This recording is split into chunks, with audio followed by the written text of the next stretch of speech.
Angel Ribo, welcome to the Human Capital Innovations Podcast. Thank you very much for having me, Jonathan. Yeah, it's a pleasure. I'm excited to have this conversation with you today, where we'll be exploring common leadership mistakes, the blind spots that corporate leaders and CEOs often have, and how they can pivot in times of crisis. You join us from Texas. Of course, I'm here in Utah.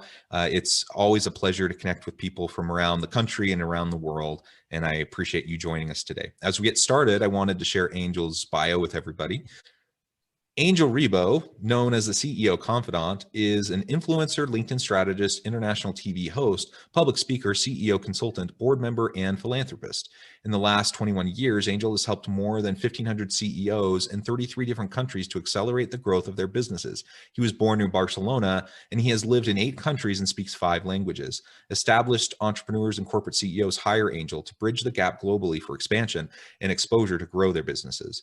Angel sits on the board of the Evolutionary Business Council, an organization with more than 350 global transformational leaders with a combined reach of well over 600 million people.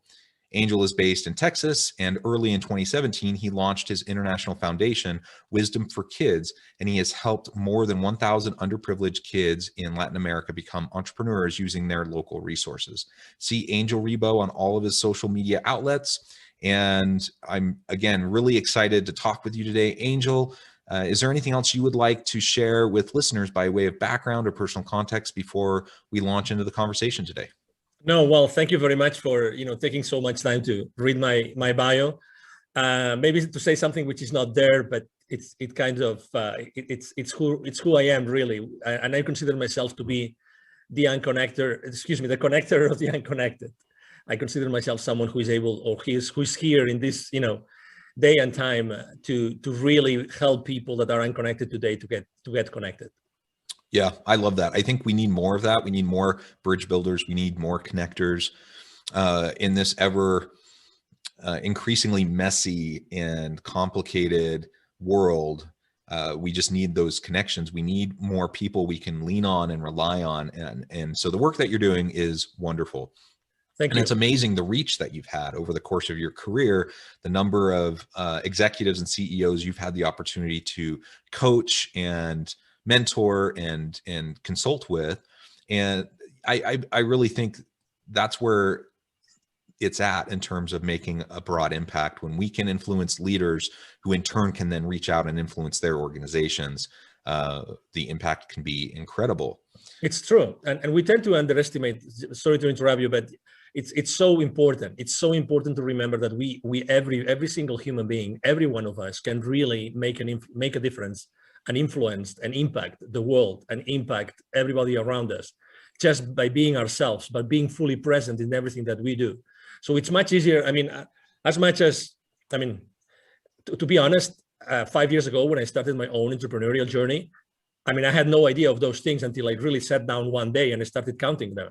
Because when you are so busy and so distracted with your everyday life, you don't really I never took stock of my life, like literally, until someone said, "Hey, Angel, come on, give yourself a break," because we're very hard on ourselves. So yeah, absolutely. So, we all have this ability and this possibility, really, opportunity is the right word, to influence the world and change the world every single day, all of us. Yeah, absolutely. I believe that as well. And whether we're consulting with CEOs or we're helping those around us in our neighborhoods, our friends, our family, people on our teams at work, we all have influence. We all have the opportunity to impact those around us. So I think that's a really important reminder and a really good message. So as we launch into the conversation today, I thought maybe we could start with some of the most common mistakes that you see corporate CEOs making on a regular basis. Yes. So obviously, I would say that every single CEO is as human as we are. Any of us is, and every single CEO has had their own journey and their own experience. So at the end of the day, maybe the only difference between we mortals and ourselves, between themselves and ourselves, is that they have a larger area of responsibility. Okay, they're responsible for millions, probably millions or billions of dollars, right? They have a large teams in general, right? And obviously they have to make sure that they serve their shareholders, because at the end of the day, every single organization, regardless of the size, they are serving their organization, they are serving their shareholders, and that who are the ones that put the money in the first place. So they own themselves to the board, who is making sure that consistently those shareholders receive this value. So the first blind spot I would like to say, because I like to ask questions, the same as you. I like to ask a lot of questions. I like to launch a lot of surveys, and I always ask, what's the most difficult, what's the most important challenge you have in your company right now? And I kept on doing this last year, 2020. I kept on doing this. Why am I mentioning this? Is because consistently, I always find that the number one area of concern is their teams, is the people around them. Because there's this gap, typically between the board and the CEO, they're pretty aligned, but there's this gap between the CEO and the rest of the C-suite. And there's a big, massive gap between the C-suite and the rest of the company, regardless of the size. And this is one of the most important blind spots. And how does that translate, let's say downstream into the rest of the organization? Is that really the rest of the, employees or the rest of the team are not really fully aware of the financial implications of those business decisions. What does that mean? Do they really, before making a decision, how much of the organization really knows? How is that going to be going up, crawling up in the organization and actually adding equity to that corporation? That sounds like a little bit weird, but it's in reality, every single employee should be fully aligned. Every single employee should be fully aligned, so that every single business decision that they make should be made in a way in which the equity of the company increases. Okay. And I have to say that there's this misunderstanding, or let's say, contrary to common belief, that profits are bad, and the larger the corporation. And as you know, I'm the same as you. I love to build bridges as opposed to burning them. But the reality is that profits by themselves are not bad, because this organization exists because someone risked their money at some point, right? So I would say, if you can make some sort of judgment, you can maybe judge about what are those profits being used for, right? So aligning the entire organization in order to make sure that they are fully aware of the financial implications of the business decisions, that obviously they know how to do this, because it's easy to say it, but how do you actually have an organization that are fully aware to do that? And the best organizations last year, they kept on investing in their employees. The best organizations last year, regardless of the industry, regardless of the geography, the best companies out there and the best CEOs, what they did is they kept on investing in their employees to make sure that this engagement, which is typically criticized, again, something else that is every single, 76% of employees in the US are not engaged. Well, I mean, I don't know if I'm not sure if it's 76%. It's a large amount of them, but still, the best CEOs last year kept on investing in their employees, trained their employees so that they were more aligned with the organizations, and they therefore, the rest of the C-suite team and themselves could keep those employees accountable, because it's not fair to keep them accountable if you have not given them the right tools. Make sense? Yeah, absolutely. And I think one of the reasons why that is probably the case from this previous year, in the times of turmoil, the pandemic, companies are adjusting and having to pivot on a dime, just in order to stay afloat and to stay open and to not lay off all their people. And so in order to do that, it required a heightened level of transparency and openness and a showing of genuine care and empathy. And I think the seriousness of the situation and the speed at which we were all of us were thrust into it, I think lended itself to many organizations and many leaders really stepping up to the challenge to focus on their people. Now, there were others that didn't, clearly, and it wasn't a universal success. But that's what I've been hearing as I've been talking to people over this past year as well. And that's good to hear. The question then becomes, in my mind, because I believe what you're saying, and I agree with it. I think it's important to be able to communicate the reasons behind the decisions. We have to communicate the why. The question is, why so often does that not occur? Why aren't we more transparent and open as executives within an organization so that the information and the why can reach its way downstream? Because that's been my observation consistently over time as well, is that the vast majority of employees down the line, they don't know, they don't have any clue as to the reasoning behind strategic decisions that are made, especially when they're really difficult decisions. And when there's a lack of communication, employees fill in the gaps. They just start making stuff up. And usually it's not particularly, generous towards leadership, right? Yes, obviously, I believe that genuinely every single business leader wants to do good and wants to be good, not only with themselves, but also for with their organizations. Okay, so I'm going to take that as a starting point of this to answer your question. Number two, and I'm going to relate to something that obviously right now it's April 2021. So we all know what happened last year in the last, let's say, 12, 14, 16 months, right? So, and I think that is extremely related to what really happens in organizations that do not have an open book kind of culture. Okay, at the end of the day, I think it's a mixture of probably fear, and that's why I'm talking about what happens in the world right now. And fear actually is a very bad advisor. Sometimes, organizations grow so fast, and they become so big and so difficult to manage. But unfortunately, as business leaders, we tend to think that, oh, no. I mean, this is too complicated. We cannot involve the rest of human beings in this organization to actually be able to understand this and make those decisions.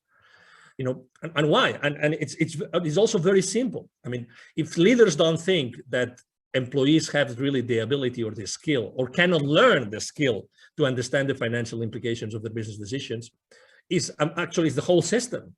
And as you know, how many people are making money out there, out of the depths of most of the American population? What I'm trying to say is that we, as individuals, even as professionals, we receive throughout our professional lives very limited financial literacy information, very, very limited. Just go to recently graduated, children or kids, right? go and ask them basic financial literacy questions. How many are going to answer the right question? Are going to give you the right answer? Excuse me. Very limited. So obviously, we live in a world that unless we as business leaders, I'm talking about CEOs, we become fully aware that we have to train and we have to do it, because unless things are not going to change. So again, I think there's some fear there that they think that probably they're not going to understand it. Obviously, there's some mistrust. And again, remember, CEOs or business leaders are human beings. Human beings, the number one thing, we cannot change the structure of our brain. We live in survival mode, like it or not. And I'm not talking about this famous Minecraft. I'm not talking about Minecraft survival mode. I'm talking about the survival mode that keeps us alive, right? And as parents, we do the same thing with our kids. By the way, I appreciate the reference to Minecraft. My two little boys love playing in survival mode on Minecraft. So that's a nice little aside. Yeah, absolutely. That's why I like to mention it. So we live in survival mode. So we tend to protect ourselves and we tend to protect our small boxes. We live in boxes. We live our lives creating boxes in which we perceive we are free and safe. All the time. We are always looking for, feeling safe, right? So, okay, so what can we do? I think the number one is becoming aware of the problem. Once we know that the problem is this one, the second is little by little, close those gaps that I mentioned before. And the gaps and as soon as you start, closing those gaps, you will realize that everybody fully empowered can actually keep on increasing shareholder value nonstop. And it looks like we're talking about large corporations. That applies to the small, 5, 10, 15 employees, mom and pop, brick and mortar, business. It's the same thing. Actually, this week, I forgot who that was, a very famous, food industry franchisee. There was in all the news, there was this, big announcement. Franchisees are not happy, blah, blah, blah. I mean, I obviously, it's unfortunate that went to the media, but I'm sure that this company is trying to do a great job of keeping all their franchisees, afloat. But the thing is, what's the right thing? What's the right set of skills that you give those franchisees in order to survive in a place in which, for the last 16 months, the consumption of food by every one of us has changed. The way we consume food, the way we go to the market to buy food has changed. So the fast food industry has also changed. So again, it's the same thing. Are we caring enough about giving everybody around us, all our teams, all of our partners and franchisees and channel partners, the right set of skills so that they can stay consistently afloat? So the answer is probably no. But can we do it? Of course. First, become aware. Second, make sure that you consistently are trying to close that gap. Yeah, and so you've already kind of alluded to some of the blind spots. So mistakes often occur. Well, sometimes it occurs due to negligence. Sometimes it occurs by no fault to anyone. It just kind of external pressures happen and mistakes happen. But sometimes it really is blind spots. Like, you just have no idea. You don't know what you don't know. Exactly. And you're in these new complex situations. You're being generous and assuming the best case scenario for leaders, that they're just doing the best they know how, but they have a blind spot. So you've already kind of acknowledged what a couple of those might be, and how acknowledgement and awareness is probably the first step. How do you increase that level of awareness when you do have blind spots that are hindering your ability to lead effectively? Yeah, I have a business mantra that I use both with entrepreneurs and with corporate CEOs, and that is take imperfect action now. I like, take imperfect action now. Okay. So again, since day one, the first time we hit a kindergarten place, it's perfection, right? I mean, we have to learn everything, and everything has to be perfect, has to look perfect, right? I mean, you name it, right? So in reality, perfection is one of the most important deterrents of anything that we do. So I think that the first thing that we have to do is, as business leaders, become aware that we have to start exploring many other possibilities. I would say that the larger the organization, the more complex they become. I like to use simplicity. One of the main reasons why this is happening, all the blind spots we have been talking about, is because there's a lack of clarity. With a lot of many different issues and so many moving parts to achieve certain goals that the board is telling you to do or to achieve, you lack clarity. So there's so many routes, there's so many things to do.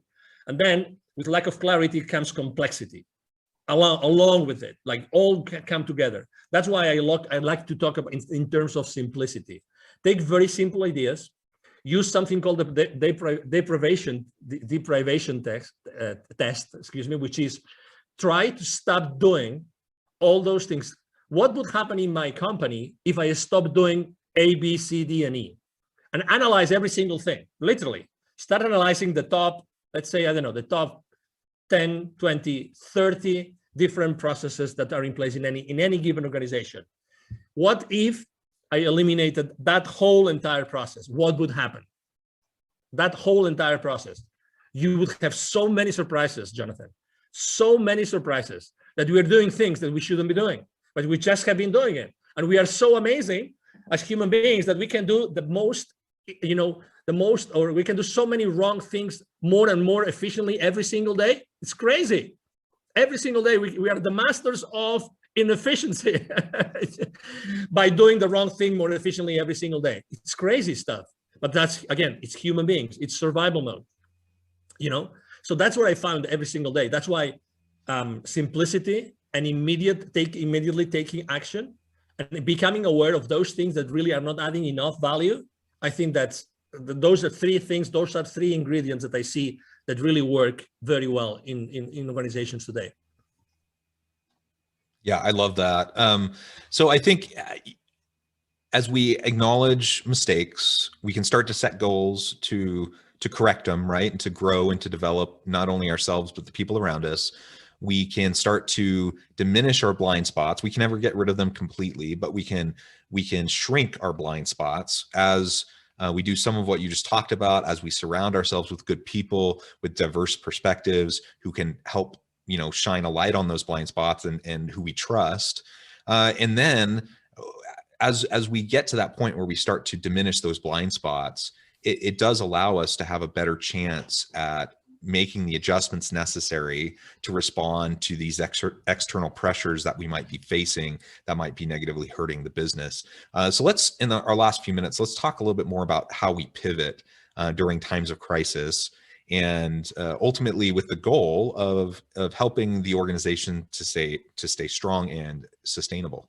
Yeah, I will start like from small, and then I will grow to large organizations. Typically, I think that every single entrepreneur out there had to adapt to what happened in the last, again, 14, 16 months, right? Almost everybody had to pivot in some way. And the way we did it is, I always talk about 4 different things when someone wants or needs to pivot. Number 1 is, what are you really enthusiastic about? What's your passion? That's number 1. Number 2, it's what you are an expert on. What your organization or what yourself, you are really good in doing, and everybody out there acknowledges that you're really good in doing that.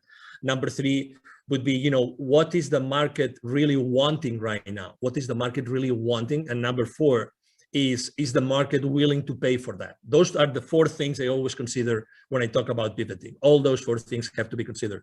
If you are an entrepreneur, the passion part plays a more important role, just because you are, let's say, you're closer to, when the rubber hits the road, right? You are much closer to making decisions, and those decisions transpire to smaller organizations faster, right? But when there are larger organizations, basically, exactly what your expertise is, and that's the main thing. That's the main thing that happened last year, right? And I'm not going to talk about declining revenues in most of the industries, but I'm going to talk about how last year the markets changed. The markets changed. So what do the markets needed last year, and what do the markets wanted last year? And that's the most important thing. And as you probably remember, large corporations like automotive companies suddenly started to manufacture ventilators. You will remember that in the beginning of 2020. So this is a good example. So the best way to do it is actually, exactly what you're good at. Exactly what your expertise is. Analyze what the market you think needs or wants at this point in time, because these are 2 different things, right? And then start immediately taking imperfect action and knowing if you can use the resources and the expertise that you have in place already built in the company, if you can offer it to the new market that is being created, or with the new needs that the market already exists, right?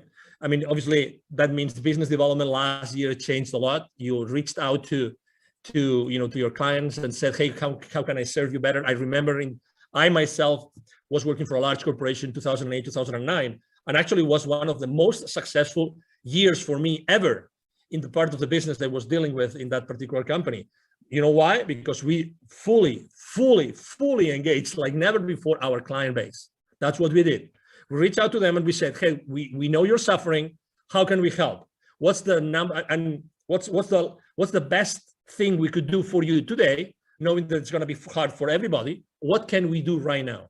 And I remember all my distribution channels working heavily day and night, just providing this additional need that our clients needed at that point in time. Again, it's giving the value that the market needs, doing the best that you can do, and the thing that you're an expert on. Yeah. Those are great questions to be asking as we think about how to pivot and the strategy around that, and focusing on your channels, focusing on your customers, focusing on the value you bring to the market is always important. The other thing that you've said multiple times today that I think is really worth spotlighting is this idea that we need to move forward. We need to take a step into the darkness. We need to act, even if it's not perfect. And, taking a shotgun approach, before planning is not what we're talking about. But you plan, you're thoughtful, you're careful, and you act.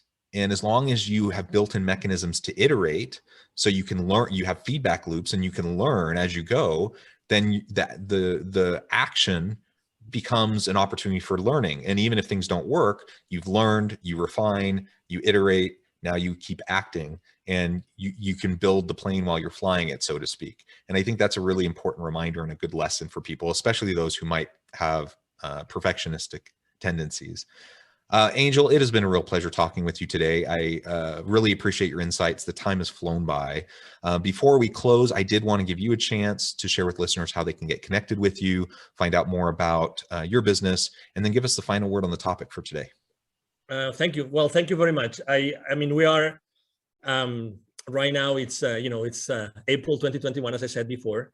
The first thing I would like to say is obviously the easiest way to connect with me, as you will see if you go online. I'm on all the social media outlets. I am actually publishing content every single day, and I keep on building those bridges that have been burned for the last for the last month, because I think that that's something that we all have to do. The easiest way to reach out to me, I'm going to give my direct email address, which is Angel, ANGEL, @angelribo.com. Ribo is my last name, and it's spelled like R-I-B as in boy, O, Angel @angelribo.com.